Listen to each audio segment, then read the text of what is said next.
All the thoughts shared in this video is of the author of the book being taught. I have no intention to insult or hurt anybody's feelings. Welcome to Science Classroom, the step to your dream. तो आज हम लोग पढ़ेंगे ancient Indian history का importance, कि ancient Indian history को पढ़ के हम लोग को क्या फ़ायदा हो सकता है या क्यों हमें पढ़ना चाहिए। तो सबसे पहले एंशिएंट इंडिया क्या है। एंशिएंट इंडिया जो है वो इंडियन सब कॉन्टिनेंट है, जो प्री हिस्टोरिक टाइम्स था तब से लेकर के गुप्ता पीरियड के एंड तक, क्योंकि गुप्ता पीरियड के एंड के बाद मेडिवल पीरियड स्टार्ट हो जाता है। तो एंशिएंट इंडिया में अभी के अफ़गानिस्तान, पाकिस्तान, इंडिया, नेपाल, भूटान, म्यांमार, श्रीलंका, ये सारे के सारे कंट्रीज़ इंक्लूडेड है। तो इंडियन सब कॉन्टिनेंट ऐसा दिखता था। तो इसमें हम लोग पढ़ेंगे कि आखिर एंशिएंट इंडियन हिस्ट्री जब पढ़ते हैं तो उससे हम लोग को क्या पता चलता है। ये हमें बताता है कि कब कहाँ जो अर्लीस्ट कल्चर्स थे, जो पुराने सिविलाइजेशंस थे, वो है ना डेवलप हुआ हमारे देश के।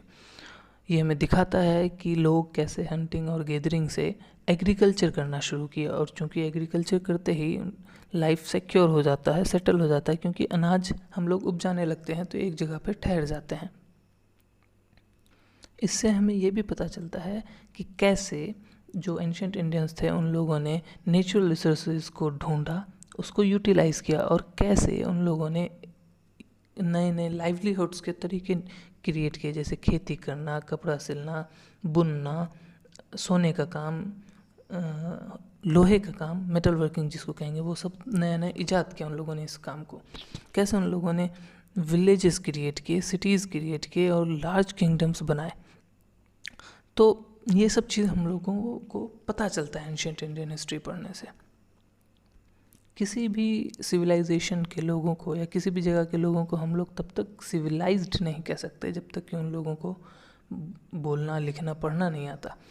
तो इससे हम लोग को पता चलता है कि जो एंशिएंट इंडियंस थे वो कौन से लैंग्वेजेस बोलते थे, कौन सा स्क्रिप्ट वो लिखा करते थे, क्योंकि आजकल का जितना भी मॉडर्न लैंग्वेज है ना, उसका कहीं ना कहीं रूट जो है वो पुराने ही लैंग्वेजेस और स्क्रिप्ट्स में है। तो इससे हम लोगों को एक कनेक्शन भी पता चलता है कि कैसे हमारा मॉडर्न लैंग्वेज डेवलप हुआ है। तो लिंग्विस्ट्स लोग भी इसकी स्टडी करते हैं और लिंग्विस्टिक में भी ये हेल्प करता है। इंडिया शुरू से ही, प्राचीन काल से ही, एंशिएंट टाइम से ही बहुत सारे ग्रुप्स का, बहुत सारे डिफरेंट इतने ग्रुप्स का क्या कहते हैं क्रूसिबल रहा है। मतलब एक तरह समझ लो कि मिक्सचर रहा है। यहाँ पे बहुत सारे लोग आके रहे हैं, जैसे प्री आर्यंस जो थे, फिर इंडो आर्यंस हो गए, ग्रीक्स हो गए, सीथियंस हो गए, हुनाज हो गए, तुर्क्स हो गए। ये सारे लोग यहाँ आए, यहाँ आके रहे, इंडिया को अपना घर बनाया, और यहाँ के जो सोसाइटी है, जो सोशल सिस्टम है, उसके इवोल्यूशन में या उसके डेवलपमेंट में अपना अपना रोल निभाया है। यहाँ के आर्ट एंड कल्चर को डेवलपमेंट में अपना अपना रोल निभाया है, आर्किटेक्चर को डेवलप किया है, लिटरेचर में कंट्रीब्यूशन किया है। तो इन सब चीज़ों में उन लोगों ने कंट्रीब्यूट किया है। तो इन सभी लोगों के जो कल्चरल जो कैरेक्टरिस्टिक्स हैं, जो ट्रेड्स हैं, वो इस तरीके से मिक्स हुए हैं कि हम लोग कोई भी बता नहीं सकता है कि उनका ओरिजिनल फॉर्म क्या है। अभी जो हम लोगों का सोसाइटी है, जो सोशल सिस्टम है, या आर्ट एंड आर्किटेक्चर है, जो भी चीज़ें हैं, उन सब को देख के हम लोग ये नहीं बता सकते कि इसका ओरिजिनल फॉर्म ये था, क्योंकि इस तरीके से मिक्स हुआ और एक दूसरे को प्रभावित किया है। नॉर्थ का कल्चर साउथ के साथ मिक्स हुआ है, साउथ का नॉर्थ के साथ हुआ है, ईस्ट का वेस्ट के साथ, वेस्ट का ईस्ट के साथ, तो एक मिक्सचर बना है। ये सब हम लोगों को पता चलता है, जैसे कि बहुत सारे जो द्रविडियन टर्म्स हैं या सांस्कृतिक टर्म्स हैं, नॉन संस्कृत के जो टर्म्स हैं, वो वेद में पाए गए हैं या वैदिक टेक्स्ट में पाए गए हैं, जो कि 1500 से लेकर 500 BC तक का टेक्स्ट माना जाता है हिस्टोरियंस के द्वारा। उसमें ये सब टर्म्स दिखाते हैं कि जो पेनिनसुलर इंडिया था या जो नॉन वैदिक इंडिया था, वहाँ पे क्या आइडियाज़ थे वहाँ के लोगों के, कैसे संस्थाएं थीं, कैसे चीज़ों का इस्तेमाल होता था, कैसे रहते थे। तो इन सब चीज़ों का हम लोगों को एक तरह से आइडिया मिलता है वैदिक टेक्स्ट में द्रविडियन और नॉन सांस्कृतिक टर्म्स को पढ़ के। ठीक वैसे ही जैसे पाली और संस्कृत नॉर्थ इंडिया का जो क्या कहते हैं लैंग्वेज था, वो पाया जाता है संगम में। संगम जो है द्रविडियन या कहते हैं इसको अर्लीस्ट तमिल टेक्स्ट है, जो अराउंड 300 BC से 600 AD तक में के बीच में लिखा गया हो। तो वो एक तमिल टेक्स्ट है, उसके अंदर भी संस्कृत और पाली के टर्म्स पाए गए हैं। तो ये भी सेम आइडिया दिखाता है, बस फ़र्क इतना है कि ये गेंगेटिक प्लेन्स में या गंगा के जो प्लेन्स में जो लोग रह रहे थे उन लोगों के लाइफ स्टाइल को दिखाता है। ठीक वैसे ही बहुत सारे जो प्री आर्यन ट्राइब्स थे, जो इंडो आर्यन से पहले के जो ट्राइब्स थे, वो ईस्ट में मुंडा और कोलारियन लैंग्वेजेस बोला करते थे। ये हम लोगों को एक तरह से दर्शाता है, जैसे जो हम लोग इंडो आर्यन जो लैंग्वेजेस हम लोग बोलते हैं, जैसे हिंदी हो गया, इन सब में जो कुछ कुछ टर्म्स हैं जो हम चीज़ों के लिए इस्तेमाल करते हैं, जैसे कॉटन हो गया, डिगिंग स्टिक हो गया, इन सब के लिए जो टर्म्स यूज़ करते हैं वो कहीं ना कहीं ओरिजिनेट मुंडा लैंग्वेज से ही हुए हैं। ये लिंग्विस्ट्स का मानना है, जो भी हिस्टोरियंस हैं जो लैंग्वेज को स्टडी करते हैं, एंशिएंट लैंग्वेजेस को या मेडिवल लैंग्वेजेस को जो स्टडी करते हैं, उन्होंने ये पाया है कि मुंडा लैंग्वेजेस से ही कुछ लैंग्वेजेस जो इंडियन आर्यन लैंग्वेज के अंदर अडॉप्ट किया गया है। अभी भी जो छोटा नागपुर प्लेटो का एरिया है, वहाँ पे बहुत सारे मुंडा स्पीकिंग रीजन्स हैं जहाँ पे मुंडा पीपल रहा करते हैं, लेकिन उनका जो कल्चर का जो बचा हुआ पार्ट सब है ना, वो उतना स्ट्रांग नहीं, उतना इफ़ेक्टिव नहीं है जितना द्रविडियंस हैं। बहुत जो द्रविडियंस हैं उनके कल्चर ने और उनके लैंग्वेज ने वैदिक लैंग्वेजेस में बहुत सारे उनके फेनेटिक्स में, वोकैब्स में चेंजेस किए हैं, मतलब उनके इन्फ्लुएंस की वजह से हुआ है। तो वो ज़्यादा स्ट्रांग है, क्या कहते हैं, जो मुंडा लैंग्वेजेस हैं या जो मुंडा कल्चर है उससे ज़्यादा इफ़ेक्टिव है। तो खैर हम लोग यहाँ पे बात कर रहे हैं डाइवर्सिटी की। तो एक चीज़ हमेशा रहा है कि डाइवर्सिटी हमेशा से रहा है इंडिया में, लेकिन डाइवर्सिटी के साथ साथ यूनिटी भी रहा है। इंडिया हमेशा से बहुत सारे रिलीजन्स का, बहुत सारे कल्चर्स का एक तरह से कमिंगलिंग मतलब मिक्स्ड ग्रुप रहा है। जैसे यहाँ पे हिंदुइज़्म का बर्थ हुआ, यहाँ पे जैनिज़्म का बर्थ हुआ है, बुद्धिज़्म का बर्थ हुआ है, ठीक है। तो बहुत सारे रिलीजन्स यहाँ पे रहे हैं शुरू से, एंशिएंट टाइम से। और सबसे अच्छी बात यह है और बड़ी बात यह है कि ये सारे रिलीजन्स इस तरीके से एक दूसरे में मिक्स हुए हैं कि भले ही लोग अलग अलग रिलीजन्स अपनाते हैं, अलग अलग रिलीजन्स प्रैक्टिस करते हैं, अलग अलग रीति है, अलग अलग रिवाज है, अलग अलग सोशल कस्टम्स हैं, फिर भी उन सब के लाइफ स्टाइल का एक ही तरीका है। एक समाज का को कैसे होना चाहिए, समाज में बाप बेटे का क्या रोल है, पड़ोसी का क्या रोल है, ये सारा लाइफ स्टाइल जो है वो एक ही तरीके से सारे रिलीजन्स के लोग, सारे सोशल जो सेक्ट्स हैं उनके लोग, सबका एक ही लाइफ स्टाइल है। तो इसी को कहते हैं हम लोग कि हमारे कंट्री में जो है बहुत ही मतलब यूनिटी है, इतनी ग्रेट डाइवर्सिटी होने के बावजूद। इसलिए कहते हैं our country shows a deep underlying unity in spite of great diversity. तो विभिन्नता में एकता। जो एंशिएंट इंडियंस थे ना, उन्होंने इस पूरे सब कॉन्टिनेंट को एक ही पीस ऑफ लैंड, एक ही लैंड मास समझा। इसलिए हम लोग देखते हैं कि एक टर्म आता है जैसे भारतवर्ष। भारतवर्ष किसको कहते हैं? भारतवर्ष कहते हैं द लैंड ऑफ भरत। और भरत क्या था? भरत जो है एक ट्राइब्स था जो यहाँ रहा करता था, और उस ट्राइब के लोगों को भरत संतति कहा जाता था, द डिसेंडेंट्स ऑफ भरत। तो इसीलिए भारतवर्ष माना जाता था पूरे सब कॉन्टिनेंट को। हमारे जितने भी एंशिएंट पोइट्स हुए, फिलोसोफर्स हुए, राइटर्स हुए, उन लोगों ने पूरे के पूरे कंट्री को एक इंटीग्रल पार्ट की तरह से देखा। और ये बोलते हैं कि जो ज़मीन है, ये जो हमारा भारतवर्ष है, ये हिमालय से लेकर के साउथ में समंदर तक है। इतना एक बड़ा वास्ट लैंड मास को एक इंटीग्रल पार्ट की तरह वो दर्शाते आए हैं। तो इस लैंड मास को डिफाइन करते हैं वो लोग हिमालय से लेकर के साउथ में कैप कमरीन तक, और ईस्ट में वैली ऑफ ब्रह्मपुत्र से लेकर के वेस्ट में इंदस के भी वेस्ट, दैट मीन्स अफ़गानिस्तान का पूरा एरिया। तो अफ़गानिस्तान से लेकर के इधर म्यांमार तक, और नॉर्थ में हिमालय से लेकर के नीचे पूरा साउथ श्रीलंका, सब एक ही लैंड मास को वो दर्शाते हैं कि मतलब वो बताते हैं कि ये पूरा का पूरा एक ही पार्ट है। इसी तरीके से उन लोगों ने देखा और इसी तरीके से वो एक इंटीग्रल पार्ट, एक यूनिट माने और जो भी राजा इतने बड़े लैंड मास पे एक पॉलिटिकल अथॉरिटी शो कर पाया, उनका नाम चक्रवर्तींस पड़ा। तो एंशिएंट टाइम में ऐसा 2 बार हुआ है।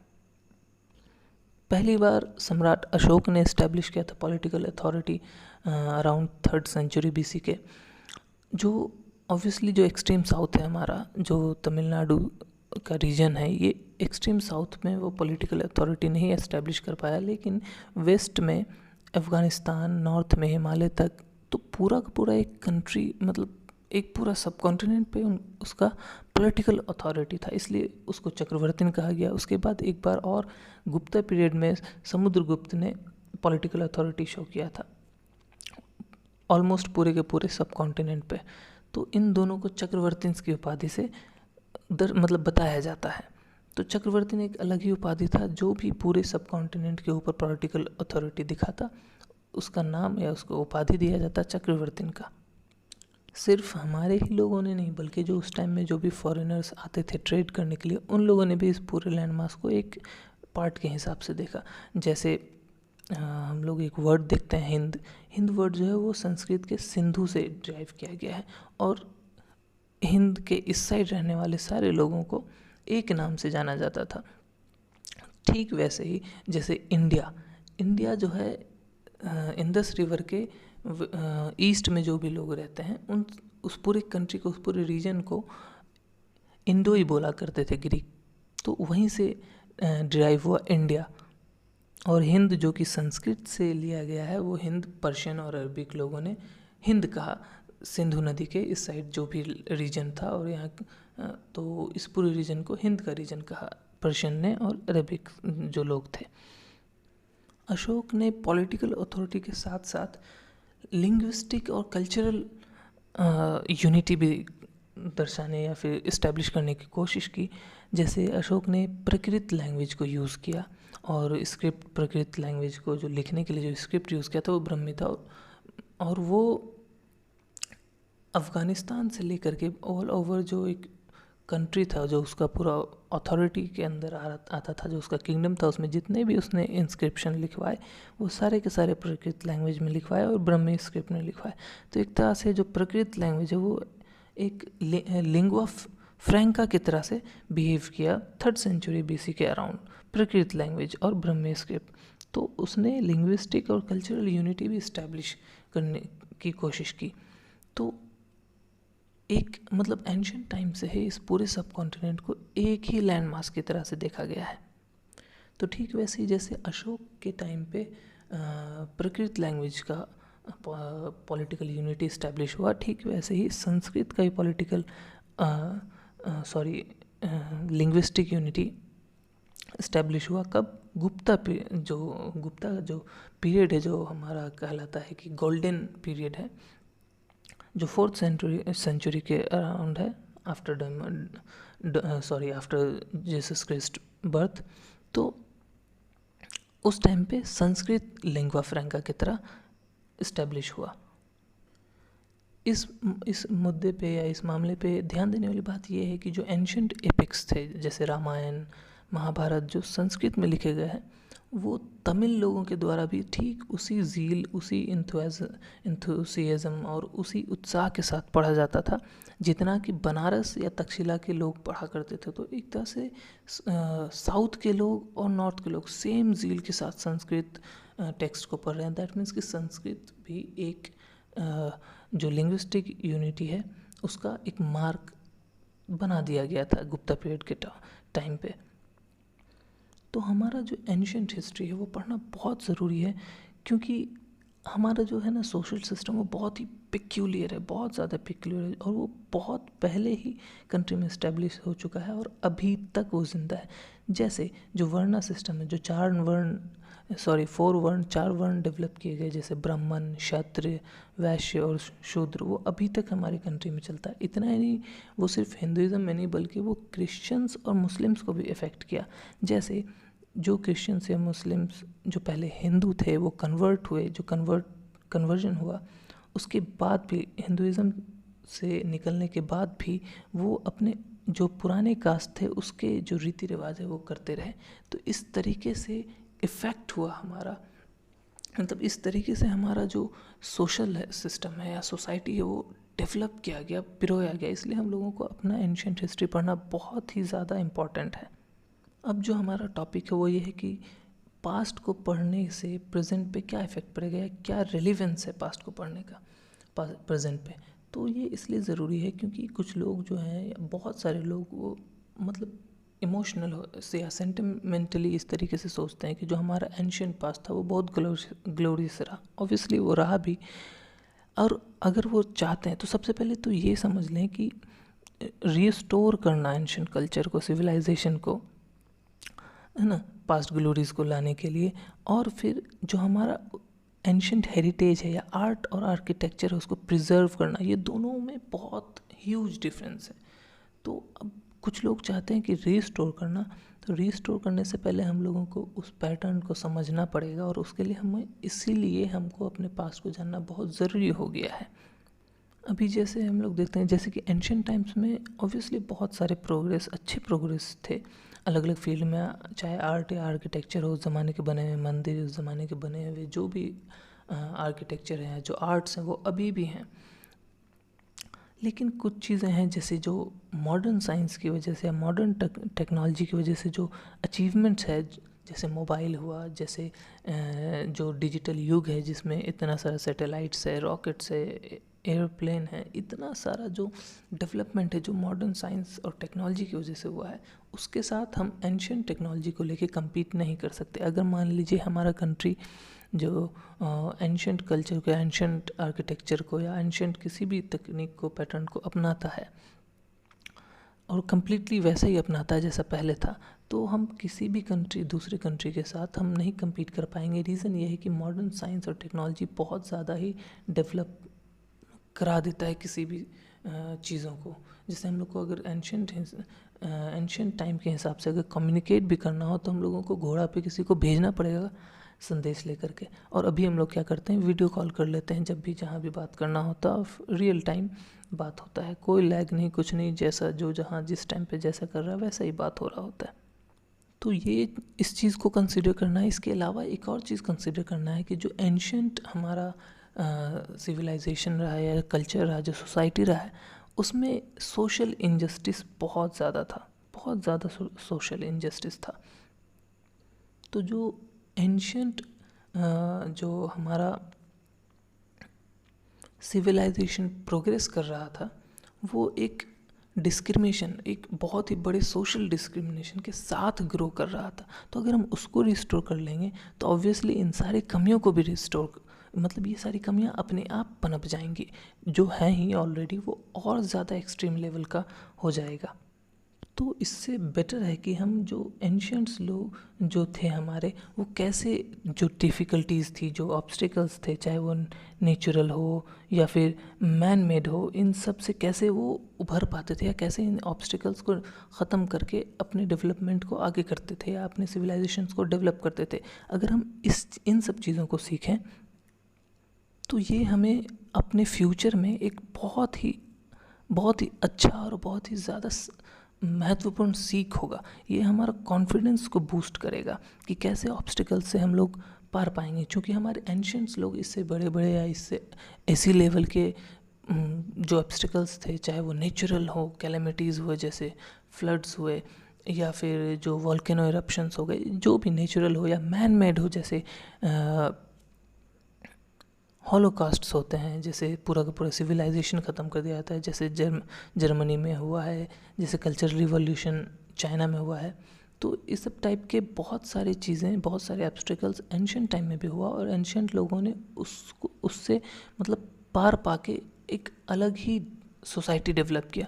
तो वो सब चीज़ हम लोग सीखेंगे तो हमारा फ्यूचर बेहतर होगा। और अगर हम लोग पूरा का पूरा पैटर्न को, पूरा का पूरा सिस्टम, एंशियंट सिस्टम को ही अपना लेंगे तो उसमें जो भी इनजस्टिसेस थे या जो भी दिक्कत थे वो हमारे डेमोक्रेटिक लाइंस के ख़िलाफ़ होगा, और वो बहुत ही ज़्यादा इनइक्विटी को प्रोड्यूस करेगा। तो ये सब चीज़ें बहुत ज़्यादा ही ज़रूरी हैं कि हम लोग जान लें बिफोर रिस्टोरेशन ऑफ एंशंट जो सोसाइटी उसको रिस्टोर करने की ज़रूरत नहीं, बल्कि उसकी बेस्ट चीज़ों को हम लोग लें और जो चीज़ें उसमें कमियां थी उसको हम छोड़ के आगे बढ़ें। बहुत सारे पुराने रीति रिवाज हैं, जैसे एक समाज में औरत को कैसे रहना है, एक औरत ज़्यादा एजुकेशन लेने के लिए बाहर नहीं जा सकती है, वो एक मैन के समान पे नहीं ले सकती, वो एक लेबर अगर करती है तो उसका वेजेस सेम नहीं हो सकता जैसा मैन का होता है।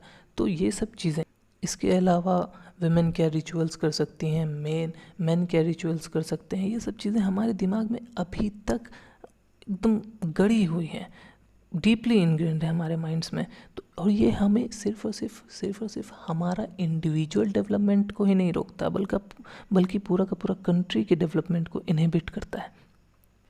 हम लोग अभी भी अपने विमेन को सबऑर्डिनेट मानते हैं, अपने मर्दों से नीचे मानते हैं कि वो बाहर जाके काम नहीं कर सकती या वो मर्द के बराबर नहीं हो सकती। और बहुत सारी ऐसे नैरो रिलीजियस सेक्टेरियनिज़म्स हैं, कास्ट बैरियर्स हैं जो हमारे कंट्री के डेवलपमेंट को हैम्पर करती हैं, रोकती हैं। तो इन सब चीज़ों को पार पाने के लिए हम लोग को एंशिएंट इंडियन हिस्ट्री को पढ़ना है, जानना है कि कौन से ऐसे कॉजेज़ थे जो इन सारे प्रेजुडिसेस को, इन सारे बैरियर्स को, इन सारे ऑब्स्टिकल्स को प्रमोट करते थे, ताकि हम उन कॉजेज़ को हटाएं और अपने देश को बहुत अच्छे से डेवलप करें। तो आज के चैप्टर में बस इतना ही था। आई होप कि आप लोगों को समझ में आया होगा। मिलते हैं नेक्स्ट चैप्टर में। Bye. If you learned something, please do like and share this video and subscribe to my channel.